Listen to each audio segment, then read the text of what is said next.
लिखा था buffalo meet यानी भैंस का मांस, लेकिन जब लैब की रिपोर्ट आई तो उसने पूरे महकमे के होश उड़ा दिए। दिल्ली मुंबई एक्सप्रेसवे पर पकड़े गए 40 टन मीट को लेकर अब तक का सबसे बड़ा और सबसे चौंकाने वाला खुलासा हुआ है। फॉरेंसिक साइंस लैब यानी एफएसएल की जांच रिपोर्ट ने ये साफ कर दिया है कि कंटेनरों में भरा वो 40 टन मांस किसी और का नहीं बल्कि वो गौ मांस था। इस रिपोर्ट के सामने आते ही पुलिस प्रशासन से लेकर गौ रक्षक संगठनों तक में हड़कंप मच गया है। बांदीकुई थाना प्रभारी जहीर अब्बास ने खुद एफएसएल रिपोर्ट में गाय का मांस होने की पुष्टि की है। आइए आपको बताते हैं कि इस पूरे काले कारोबार का पर्दाफाश कैसे हुआ। दस्तावेजों की हेराफेरी करके आंखों में धूल झोंकने का कितना बड़ा खेल चल रहा था, इसे समझते हैं। पुलिस को इन कंटेनरों से जो कागजात मिले थे उनमें बकायदा इसे भैंस का मांस बताया गया था। दस्तावेजों के मुताबिक ये मीट महाराष्ट्र के एक बूचड़ खाने से उत्तर प्रदेश की एक पेट फूड फैक्ट्री में जा रहा था।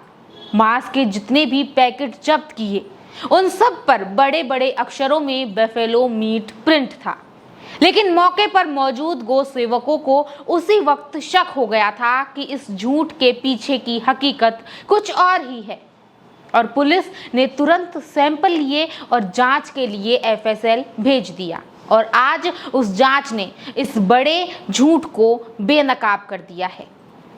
अब आपको बताते हैं कि 22 मई की उस सुबह आखिर क्या हुआ था।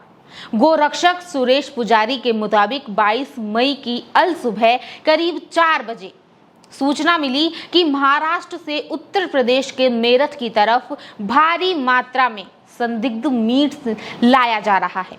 सूचना मिलते ही लालसोट, दिल्ली, मेहंदीपुर बालाजी और बांदीकुई के गो सेवकों की टीमें एक्टिव हो गई।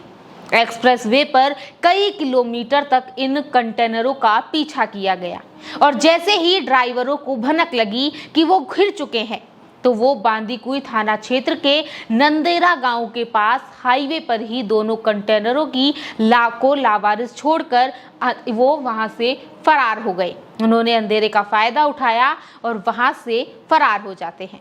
इसके बाद पुलिस ने दोनों ट्रकों को धनावड़ रेस्ट एरिया में खड़ा करवाकर जब्त किया और एफएसएल रिपोर्ट आने के बाद अब ये मामला बेहद गंभीर हो चुका है। पुलिस प्रशासन अब एक्शन मोड में है। नियमानुसार जब्त किए गए 40 टन गोमांस को नष्ट करने की प्रक्रिया शुरू कर दी गई है। लेकिन अब सबसे बड़ा सवाल ये है कि अगर कागजात महाराष्ट्र के बूचड़ खाने के थे तो क्या वहां सरेआम गोवंश को काटा जा रहा था। पुलिस अब इस पूरे रैकेट और सप्लाई नेटवर्क की कड़ियों को जोड़ रही है।